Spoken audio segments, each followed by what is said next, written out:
સુરતની ટેક્સટાઇલ માર્કેટની આગને કોંગ્રેસે ગણાવી છે ગુનાહિત બેદરકારી। કોંગ્રેસ પ્રમુખ શક્તિસિંહ ગોહિલે ઘટનાને ગણાવી ગુનાહિત બેદરકારી।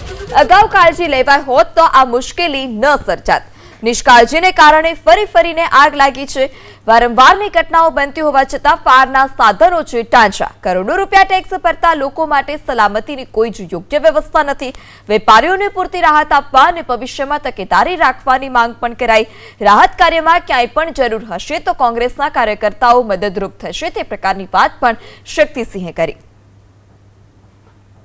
સૌથી વધારે દર્દનાક બાબત એ છે કે શરૂઆતમાં આગ લાગી 1:30 વાગ્યાના સમયે, સાંજ સુધી ફાયર બ્રિગેડની મહેનત થઈ અને આગ કાબૂમાં આવી ગઈ છે એવું માની લેવામાં આવ્યું। ધુવાડો થોડો નીકળતો હતો। વેપારીઓ સાથે મારી વાત થઈ।